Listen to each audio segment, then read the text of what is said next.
घमंड में चूर वैसे तमाम पॉलिटिकल पार्टी को संदेश देने के लिए एक मुहिम छेड़ा गया हुआ है कि आप 46 साल में, 45 साल में, 50 साल में जितना फॉलोवर गेन करके रखे हुए हैं, आप जिस युवा पीढ़ी को चुनौती दे रहे हैं उतना फॉलोवर तो हम लोग 6 महीने में, 6 दिन में जुटा लेंगे।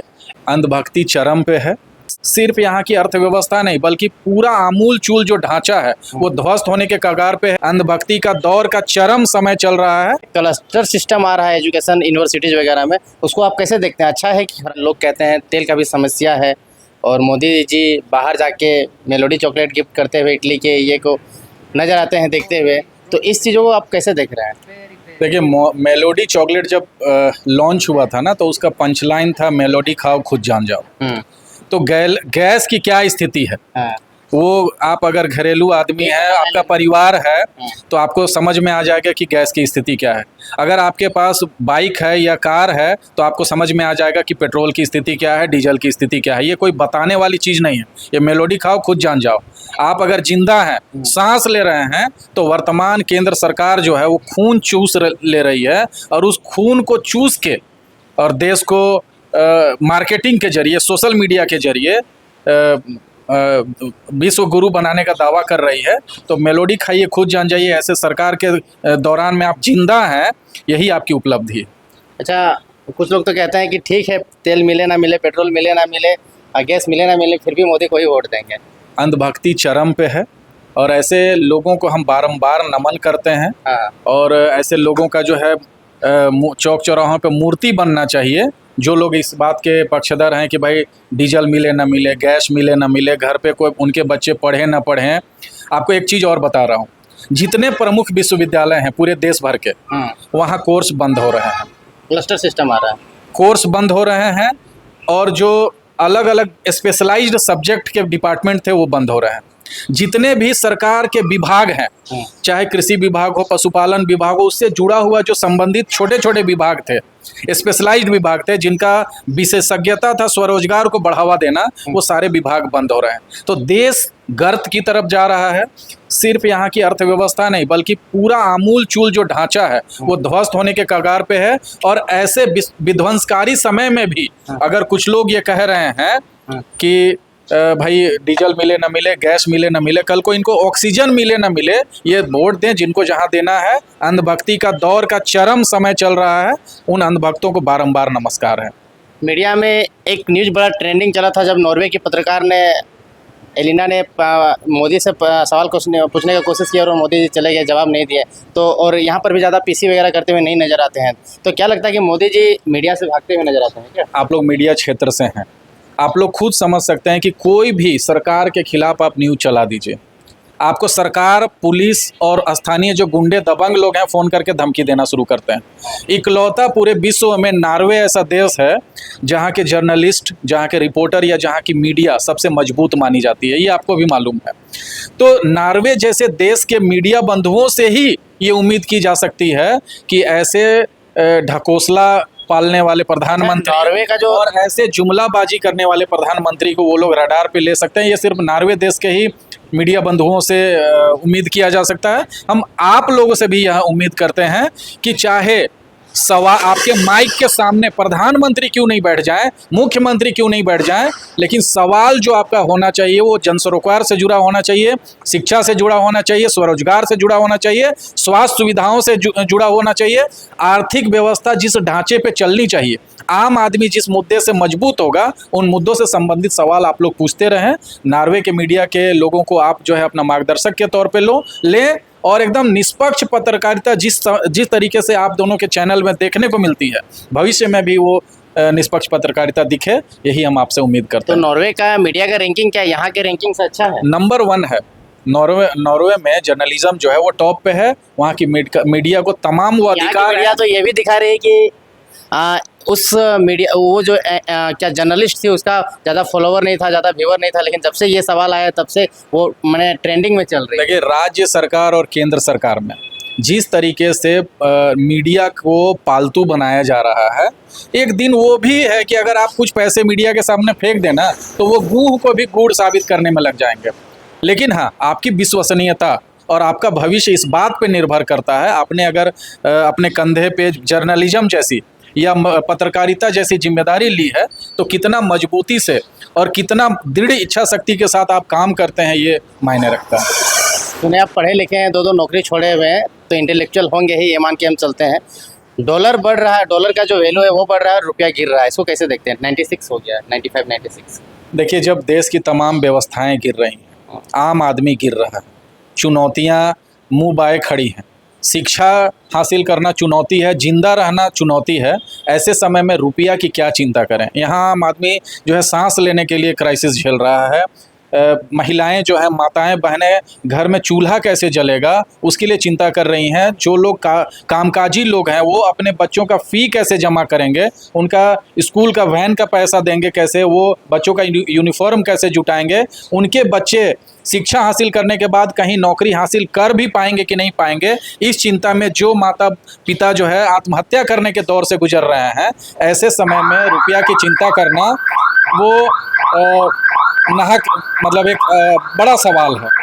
लेकिन संतोष जी, जिस प्रकार से देखा जाता है कि कोई भी मुद्दा राज्य में या देश में आता है, वो मुद्दा डाइवर्ट हो जाता है। जैसे मिशु मंडल गिरफ्तार हो गया, चला गया, मैटर शांत हो गया। होटवार वाला मैटर जो लड़की का मामला था वो भी शांत हो गया। इस प्रकार के जितने भी मैटर आते हैं सारे शांत हो जाते हैं, डाइवर्ट हो जाते हैं। नहीं, शांत हो जाते नहीं हैं। एक चीज़ आपको मैं बताना चाहता हूँ कि अभी जो ट्रेंडिंग चल रहा है कॉकरोच जनता पार्टी जी, तो इसके एस्टेब्लिशमेंट के समय जो भारतीय मूल के जो व्यक्ति हैं, जो कॉकरोच जनता पार्टी बनाने का आह्वान किए, तो उन्होंने पहला कंडीशन क्या रखा कि जो 24 घंटे ऑनलाइन रहने वाले जो बेकार बेरोजगार लोग हैं वो हमारी पार्टी से जुड़े। और इस अपील के साथ मिलियन में लोग उनके पार्टी से जुड़ जाते हैं, तो आप समझ सकते हैं कि हमारे देश में बेरोजगारी का क्या आलम है।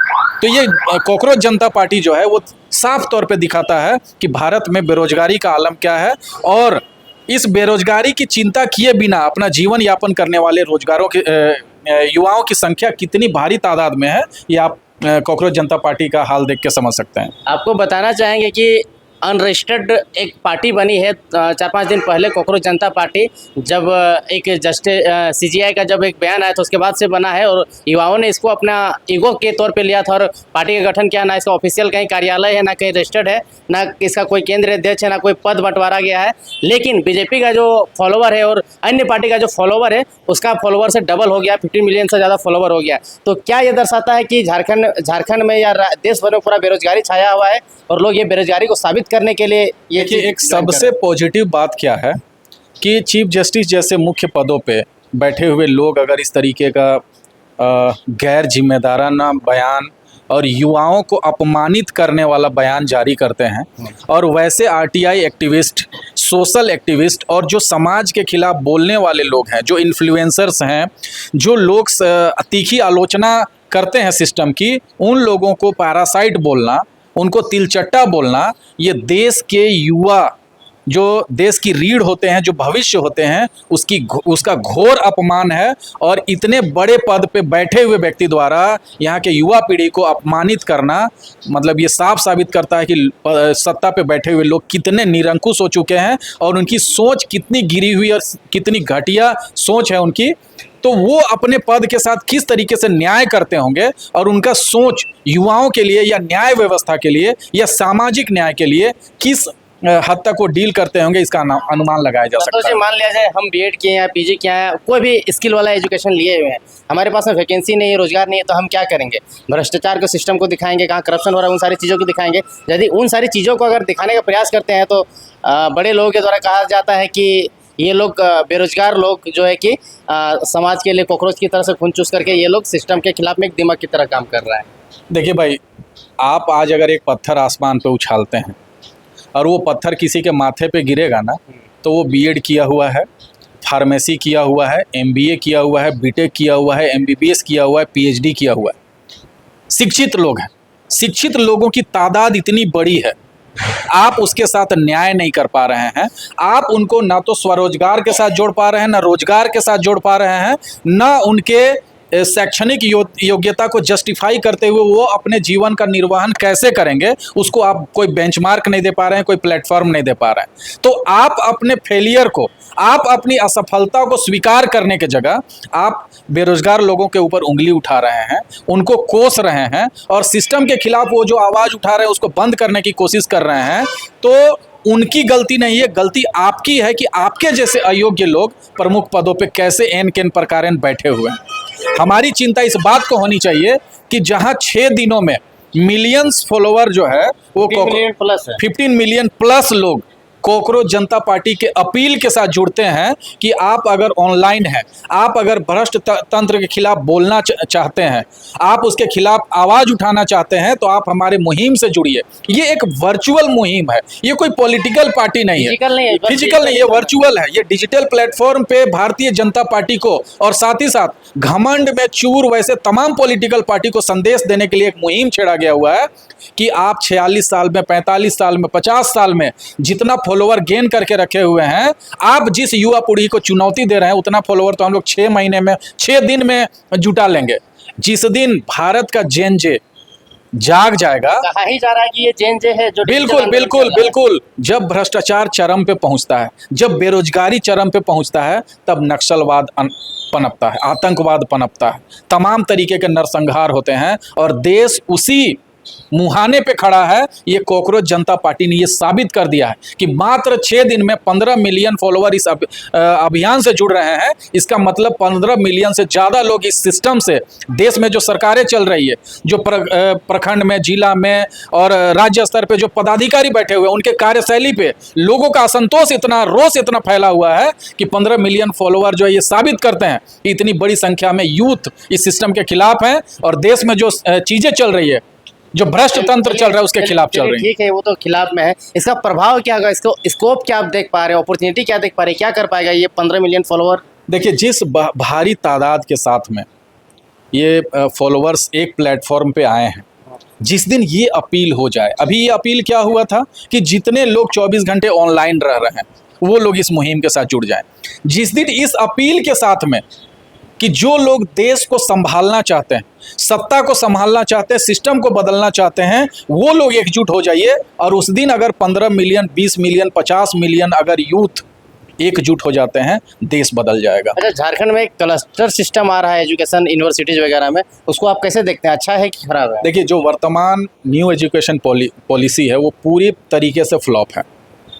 जिस तरीके से विश्वविद्यालयी शिक्षा का बाजारीकरण किया जा रहा है, मार्केटिंग किया जा रहा है, स्टूडेंट इलेक्शन अवॉइड करने का डेवलप किया जा रहा है और तमाम तरीके का निरंकुशता, जैसे राज्य सरकार पूरी तरीके से निरंकुश है, केंद्र सरकार निरंकुश है। अब ये चाह रहे हैं कि जो छात्रों का जो दुनिया है, जो छात्रों की अपनी ज़िंदगी है, जो विश्वविद्यालय में पढ़ाई कर रहे हैं, कॉलेजों में पढ़ाई कर रहे हैं, तो उनको इस तरीके से बांधा जाए, उनको अपने तंत्र में इस तरीके से कंट्रोल किया जाए कि ना तो वो सिस्टम के खिलाफ लड़ पाएँ, ना अपने मांगे पूरी करवा पाएँ, ना अपने अधिकार के लिए आवाज़ बुलंद कर पाएँ। तो हर प्लेटफॉर्म पे, चाहे विद्यालयी शिक्षा की बात हो, चाहे कॉलेज शिक्षा की बात हो, चाहे विश्वविद्यालयी शिक्षा की बात हो, चाहे टॉप हायर एजुकेशन की बात हो, हर प्लेटफॉर्म पे न्यू एजुकेशन पॉलिसी फेल है।